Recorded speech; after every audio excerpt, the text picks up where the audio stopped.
I think the first step in making an excellent film is attitude. If you go down a checklist of the technical things that are critically considered necessary for good filmmaking and good storytelling, following modern conventions of cinematography and lighting and acting and screenwriting, you can make a competent movie. But if you want something everlasting and exceptional, you need the kind of reverence for the material and for the character that David Goyer and Christopher Nolan clearly have. Batman Begins works on every level, but what it excels most at is making this not just a good Batman movie, but a good movie. It doesn't feel like it was made for superhero fans. It was made for fans of movies, people who want a good drama, a believable and emotional experience that makes them care for the characters involved and get sucked into the universe with them. That's hard to do, and it's even harder when there's such a stigma attached to superhero movies. Before Batman Begins, I'd say a lot of people knew what the superhero movie formula was, and some of them probably didn't feel the need to ever see another one because they thought once they had seen a few, they'd seen them all. Yes, it's about someone who puts on a costume and tries to save the world, like the Batman movies that came before it. But that's secondary to the personal story of a man who feels in his deepest core that he must do something to change the world, and the complexities in his life that leads him to that place. I'm going to approach this review as usual with an emphasis on the characterization and the ideas the film puts forth.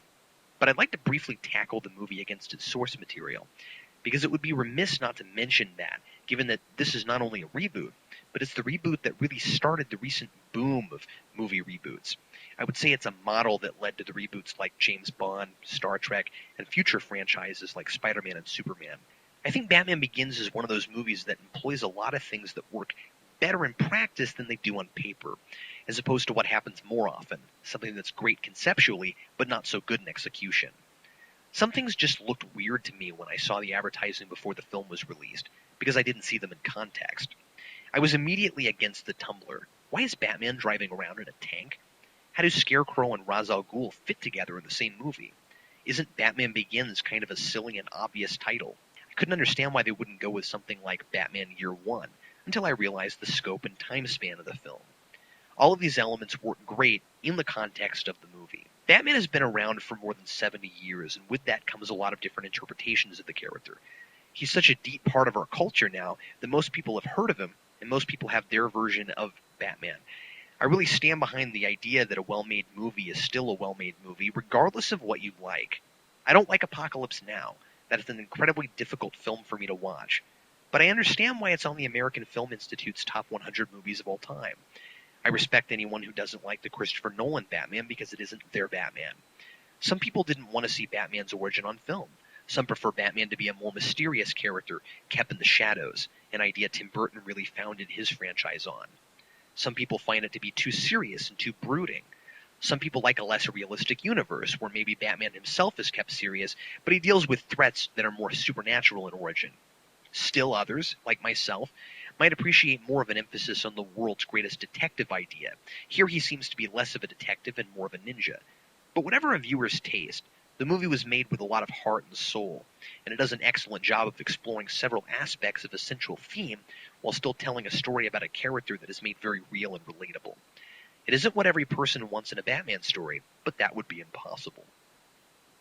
I argue against origin stories a lot in superhero films, and this is a big exception for me. I had a creative writing professor once who said that anything can work, you just have to make it work. Basically, that means that if something is overdone as the superhero origin story, you have to work that much harder to make it not feel overdone in your movie. Batman's a different animal than something like Superman or Spider-Man, because Batman doesn't have that same kind of definitive origin. We've seen Superman and Spider-Man's origin again and again. Everyone knows the main thing about Batman. His parents got shot, so he became Batman. But there's a lot more to it than that if your character doesn't have superpowers. How does Bruce Wayne get the skills that make him such a gifted crime fighter? Where does his drive and determination come from? Prior to Batman Begins, there were pieces of origin, but there was a big gap. We knew Bruce traveled the world for several years, but we weren't sure exactly where he went or what he did. So Batman Begins does the best thing a film can do that's based on source material but telling its own unique story. It adds something to the mythos, while also borrowing from and showing reverence to what was already there. The movie draws plot, style, and ambiance from several Batman stories, especially Year One and The Long Halloween. and it uses the most crucial Scarecrow and Ra's al Ghul stories to help shape and recreate those characters on the screen. At the same time, it creates an entirely new Batman universe for the screen, one that many viewers have called a highly realistic take on the character, albeit a heightened reality. The movie never looks like it's shot on a set. There's a lot of location shooting, a lot of practical effects, and anything built is made to look real. Oh, and from my understanding, anything you see the Tumbler do in the film, that car really does. We aren't given any indication here that anything supernatural is part of this universe. There are some elements of science fiction, however, with some technology that seems possible but isn't necessarily in existence at the moment, such as the microwave emitter that can vaporize an entire city's water supply. And Batman Begins does what the best science fiction does. It explores reality by ramping it up and showing aspects of reality in its purest form. Fiction can expose hidden truths by showing things at their most extreme, like George Orwell did with 1984. In this case, that also ironically helps Batman to make more sense because he's made to feel more necessary than he perhaps would seem in the real world. Gotham City represents any large American city. It's Chicago, it's Detroit, or it's New York City. It's any place with crime and corruption, but it's worse than all of them. This Gotham's crime is nearly all run by one mob boss, Carmine Falcone. Nearly all of its police are corrupt, and so are a lot of its politicians and civil workers. The police are part of the problem, and that's why someone like Batman is necessary. The movie also provides a good case for the idea that one man can make a difference. Bruce creates Batman not just to strike fear into the hearts of criminals, but to make a statement to the good people in Gotham, whom he strongly believes exist, but, as he says to Alfred, need dramatic examples to shake them out of apathy. I mentioned science fiction to illustrate how the film is working as a heightened reality, but it's mostly a complex crime drama. At first, there seem to be several villain plots happening at once, until we realize that each is just one piece in a larger puzzle. Ra's al Ghul and the League of Shadows want to destroy Gotham because they believe it's corrupt and beyond saving. Dr. Crane is one of Gotham's corrupt civil workers, the manager of Arkham Asylum, who's working for Ra's al Ghul, whom he mistakenly believes wants to hold the city for ransom, and he's just doing it for the money. He's using Carmine Falcone, who pulls the strings of the city's criminal underground, to help smuggle the drugs into the city that he in turn is weaponizing for Ra's. And even Joe Chill, the man who murdered Bruce's parents, is wrapped up in this web of crime. He was driven to desperation by the Depression, which we discovered by the end of the film was actually caused by the League of Shadows. What makes the origin story work, besides the fact that it is indeed interesting to see how a mortal man becomes a legend like Batman, is that it isn't just a contrivance, as I often say, to get the ball rolling. Here, it's one complete, intricately woven story. It spans a lot of years, but every element is vital to the whole. Nolan is a master at nonlinear storytelling. He gives us what we need when we need it. And though for the first 40 minutes or so, the scenes aren't presented in chronological order, they aren't difficult to follow and there's a logic to their order. It isn't like the first Superman film, which is an epic in 3 parts. This film is more fluid, though it's still an opus that stretches a lot of time. It's impressive how cohesive it is, and that very little feels contrived. For instance, how do you make Scarecrow and Ra's al Ghul work in the same movie? You don't do a traditional supervillain team-up. You make the lesser villain work for the stronger villain as a cog in a machine, and you never put them on screen together. The movie explores Batman's greatest asset, fear, and it uses each of its major characters to showcase a different aspect of fear and how fear can be used. Batman represents fear as a motivator. He uses fear to frighten his enemies, and he uses a symbol of fear to motivate others to take action against corruption. He's a representation of overcoming fear. He's afraid of bats, and he becomes the thing he's most afraid of. The symbolism of the bat is very complex, and I could probably write a whole paper on it. As a child, Bruce falls into a well and is attacked by bats, which begins his phobia. He sees an opera with his parents featuring bats, and it frightens him. He blames himself for his parents' murder because it was his fear of bats that caused them to leave the theater. So Bruce ultimately uses the bat as a symbol of strength, turning a negative into a positive. It's unclear if he ever truly gets over his guilt, or if he just uses it as a motivator. And by the way, this isn't the Batman who makes a vow to his parents to avenge their deaths by stopping people like their murderer as he is in Batman the Animated Series. This Batman is motivated by their murder to take a stance against the corrupt society that bred the man who killed them, which I think is what really distinguishes Nolan's Batman from other versions. He doesn't just patrol the streets righting wrongs. He's trying to change the city itself from the inside. The bats illustrate his complex psychology. They're both his strength and his weakness. Ra's al Ghul is my favorite kind of villain. He represents what Batman could be if he went too far. They both have the same goals, but fundamental differences in their morality. Ra's represents fear as a destructive agent. He tried to use fear to make Gotham citizens tear their city apart with the Depression. When that doesn't work, he literally uses fear to destroy them, by drugging them with a fear toxin to turn them insane. The real-life application is that if people don't learn the discipline to overcome their fears, they will consume them. And from Raz's perspective, Gotham is doomed because its citizens are either too afraid to turn things around or afraid to the point of desperation and therefore dangerous. Carmine Falcone and Scarecrow both represent fear as a manipulator. Raz does also to a point. He preys on the fear corrupt people already have to hasten their destruction. But Carmine Falcone and Scarecrow create fear in order to use people to get what they want. Falcone uses politicians and the police to ensure his own security and to gain more power. Scarecrow uses his fear toxin to manipulate the public into believing certain criminals are insane and that others aren't, moving players around as if on a game board and getting special favors from people in charge. Falcone tells Bruce, "You always fear what you don't understand." And that's the idea that keeps both he and Crane in business. It also ironically takes them both out of play. Batman uses the same idea against each of them. There's a complex father-son motif working throughout the movie that's also part of this exploration of fear. Bruce's father, Thomas Wayne, is sympathetic toward his bat phobia, but he wants to help him overcome it. He has one of the great lines that is echoed throughout the movie. "Why do we fall? So we can learn to pick ourselves up." Mistakes often happen through fear, and overcoming our fears can help us to learn from our mistakes. The line is made literal and figurative. When Thomas says it, it's after Bruce has fallen into the well as a child. Toward the end of the movie, Alfred says it after he and Bruce have dropped from the elevator down into the cave, when Ra's sets Wayne Manor ablaze. Here, Bruce feels he's failed himself and his father's legacy. First, he's disgraced his family's name by making a fool of himself at his birthday party in order to make everyone leave, knowing that they're in danger from Ra's. He lets Ra's burn his father's house to the ground, and he must at least partially blame himself for the fact that Ra's is about to destroy Gotham, since he trusted Ra's and saved him when he burned Raz's house to the ground. So he's also fallen in the sense that he's failed on several levels. Thomas's last words to his son just before he dies are, "Don't be afraid." I think one way to interpret this might be, overcome your fears and learn from your mistakes. Now, I don't think he's blaming Bruce for his death. It's just an important life lesson he's constantly tried to teach his son, and so that's the last thing he says to him. Bruce interprets it perhaps differently from how it was intended. He sees his parents' death as his mistake, and rectifying that mistake means becoming Batman and trying to save Gotham as his father did. When Bruce's father dies, he has multiple father figures to take his place, which adds an extra dimension to the movie. Alfred is obviously his real surrogate father, the man who raised Bruce with the same principles of integrity and compassion that his father did, and he remains Bruce's voice of reason throughout the movie. He's there to say what his father might say were he still alive, and that's why he echoes Bruce's father during the fire scene. He reminds Bruce that he can't make Batman personal after the chase scene in the tumbler. Batman is reckless because Rachel is in danger, but Alfred says if he makes it personal, he becomes nothing more than a vigilante. And he also tells Bruce not to destroy his father's name. And when Bruce does exactly that, Alfred echoes his own line from earlier in the film, when Bruce says, "You still haven't given up on me." And Alfred says, "Never."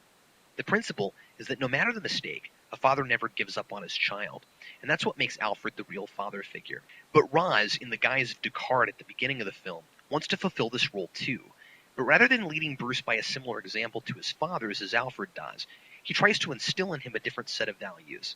Ra's is the one who helps Bruce to purge his fears. He gives him the physical and mental training that will serve him later as Batman. But he's the kind of father figure that the son has to move away from, because while he's instrumental in Bruce's progression, he wants Bruce to be something he won't allow himself to become, an executioner. They both want the same thing, but Ra's sees the world differently than Bruce. Ra's repeatedly uses the phrase, "all that is necessary," throughout the film. He says Bruce's father died because he didn't do all that was necessary. Toward the end, he says Bruce lacks the will to do all that is necessary. Their goals are different, but the same. They both want to save the world, but each has a different idea as to who can be saved and what line should be drawn. Bruce is willing to do all that is necessary to achieve his goal, because, as I mentioned earlier, he wants to inspire people into action, not to destroy entire cities that don't conform to his idea of justice. When he burns down the house of the League of Shadows, he tells Ra's he is doing what is necessary.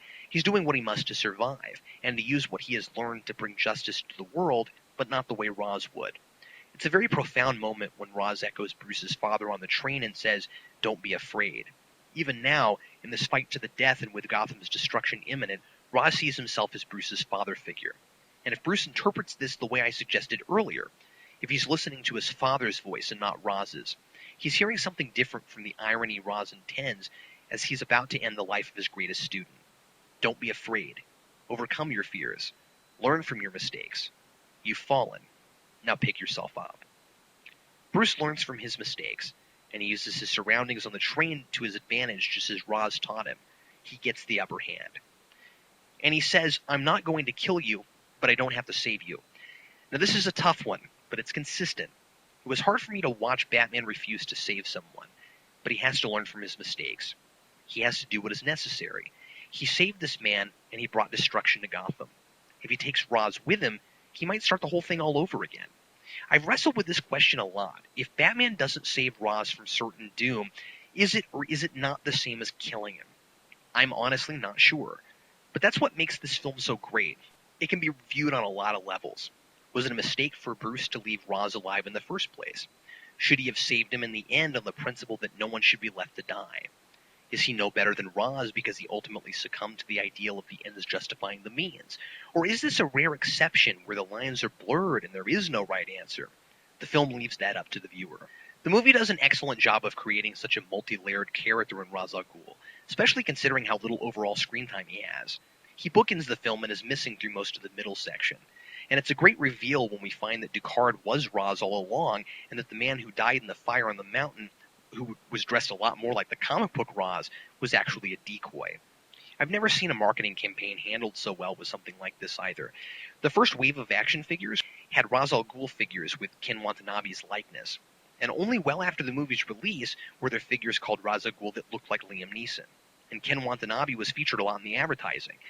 And although he isn't Ra's, his performance is excellent. He brings a lot of presence to the screen and has a dark confidence that makes him appear very much in charge. I also like the subtle nods to the supernatural nature of Ra's al Ghul from the comics in the scene just before Wayne Manor is burned to the ground. When he reveals himself to Bruce, he says, "Is Ra's al Ghul immortal? Is he supernatural?" To which Bruce responds, "Or just cheap parlor tricks?" We never get a straight answer. It seems Bruce's line is meant to be correct, but who knows? When Ra's talks about the League of Shadows loading up plague ships with rats and sacking Rome, he sounds almost as if he was there personally. And if you know the character from the comics, there's just enough of that sort of thing where you have to wonder if he somehow survived the train wreck at the end and was taken back to a Lazarus pit by the League of Shadows. Now, I doubt it. My guess is that in Nolan's mind, this is a completely unsupernatural universe that doesn't have Lazarus pits. But I like that nothing contradicts the possibility either, and that Ra's is just mysterious enough that the possibility is there for any fans who'd like to speculate about it. All the psychology, symbolism, and metaphor is really interesting, but it's also a really fun and entertaining film. I like how tastefully made it is. It's very serious and has some dark themes, yet there's no blood or gore and the violence is minimalistic. Nolan leaves a lot to the viewer's imagination. He shows us a lot of great images on the screen, but he also wants to plant ideas in our head so we can fill in the blanks. I understand the criticism that the fights are up too close and hard to see, but I personally think that's a stylistic choice that makes a lot of sense with this film. You'll notice that in The Dark Knight, there's a little more choreography and we're allowed to see Batman fight a little more. I think Nolan was making a statement here in this first film. This movie isn't about watching Batman beat people up. That happens because it has to. He's Batman. But you don't need to see a lot of it. The movie is about characters and ideas, so that's what he focuses on. The movie has a lot of tender moments and is good-humored. When there are jokes, they're clever, well-timed, and serve characters rather than serving some script necessity of comic relief. We can laugh without being taken out of the serious world we're in. A lot of the comedy comes from Alfred and Lucius, and they're both dry and subtle. Lucius's lines are especially well-crafted because they join together to create a running gag. Bruce refusing to tell him he's Batman, but Lucius knowing there's obviously something going on beyond a rich guy playing with toys. It has very little gratuitous action. For the most part, when there's fighting or jumping off rooftops or rappelling, it's part of the story and it feels necessary. The exception to that is the tumbler chase scene. The movie tries its best to make this necessary, but it ultimately comes off to me as an excuse for a chase scene. I can't complain too much because I love watching the Tumbler driving over rooftops, and it's wonderfully well crafted. I also think that the movie is working so hard to keep us thinking about its ideas and to keep us guessing about its mysteries that this is a welcome picking up of the pace. Batman is desperate because Rachel is in trouble. She's been gassed with fear toxin, and he has to get her back to the cave. He's making her a priority, so he's not worried about anyone who gets in the way. Perhaps this is even part of the doing all that is necessary motif. Still, he just got away from an entire SWAT team without being caught. It seems like he should be able to get back to his cave with a woman without putting so many people in danger. At the same time, this is Batman Begins. He's still new at this. He's going to make mistakes. And his arc is all about making mistakes, having fears, and getting over them. One of those lessons is staying level-headed while someone he cares for is in danger. But still, it's a little convenient that, as Alfred points out, no one was hurt. I played the Batman Begins video game, which has a section where you basically play through this scene, and as you're knocking over cop cars, there's a flashing alert in the corner that keeps saying 0 casualties. I like all the things that shouldn't work in this continuity and do because of cleverly logical reasons. Scarecrow doesn't wear a costume, but he has a mask which helps him frighten his patients with his fear toxin. Alfred doesn't know how to do everything like he does in the comics. Lucius Fox is given some of his responsibilities, like coming up with his gadgets and synthesizing an antidote for a hallucinogen. And of course, he doesn't create everything. He's in charge of a department that collects weapons and gear no longer in development. It's maybe a little convenient, but it makes more sense than Bruce Wayne creating everything on his own. Bruce has to order some of the pieces to his Batsuit in bulk and separately so no one gets suspicious of what he's doing. There are a lot of examples of things like this. I haven't talked about casting, but like the other supporting characters, Gary Oldman's Gordon is spot on, and he's a spitting image from the character in the comics.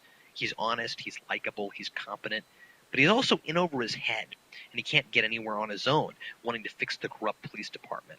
I like that Bruce already has a connection with him. Gordon was the cop who met Bruce at the police station after his parents were murdered. I like how much he gets to do in this movie. He doesn't just give Batman leads on crimes, he partners up with him and helps him do the tough stuff, not the least of which involves driving the Batmobile. One of the few weak links is perhaps Rachel Dawes. A lot of people don't like Katie Holmes, and I personally think she's okay in the role, but it's not an especially strong role in my opinion. I do like that she's a more subtle love interest than a lot of superhero movies have. She and Bruce aren't trying to have a romance in the middle of everything else that's happening. She does provide one of the major themes of the film, with her line, "It's not who you are underneath, but what you do that defines you." Which again, like all of its important ideas, is echoed again later by Batman himself, who uses it to reveal to her that he is indeed Bruce Wayne.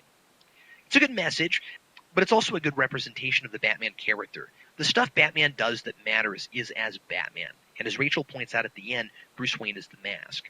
Batman is his true face. But Rachel herself, beyond being the conduit for this idea, really serves as the damsel in distress. I would have liked to have seen her take care of herself more. She has a taser, and she isn't afraid to stand up to people. I wouldn't even say that she's not a strong female character, but she's falling a little bit into that stereotyped role as the woman Batman inevitably must save, whom he's also in love with, and happens to take back to the Batcave. I like that he didn't just meet her, that they've been friends from childhood. And it's good that she's intimately involved with what's happening with all the crime drama. She's an assistant DA, and she's dealing with cases involving both Crane and Falcone. I don't know, perhaps giving Batman a love interest at all just seems a little unnecessary in this film. Several movies since this, I think, have copied the sound, and that's because it creates a sense of immediacy and intensity. It doesn't feel like music so much as a sound that's part of the world you're experiencing. Sometimes the sounds come from the right, from the left, then all at once, and it becomes more of an experience than a movie. This is really the odyssey of Bruce Wayne, and the sound makes the movie bigger, more of a journey, with deeply disturbing noise when you're hit with fear toxin, really tender melodies when you're flashing back to good memories of Bruce's father, really intense sound when you're on the train with Ra's al Ghul. I feel like it gets a little overlooked now after the success of The Dark Knight, which is partly why I felt the need to do such a thorough analysis. Sorry it's so long. It's in many ways the Batman I always wanted to see on screen. I understand some of the things people don't like about it, but I think Nolan is like Pixar. He hasn't made a bad film yet, and most of them I was deeply impressed with. This movie finally gave a live-action Batman dimension on screen, and it's wonderfully thought-provoking. It's one of my favorite films of all time. And no big surprise, I'm giving Batman Begins a 4 out of 4.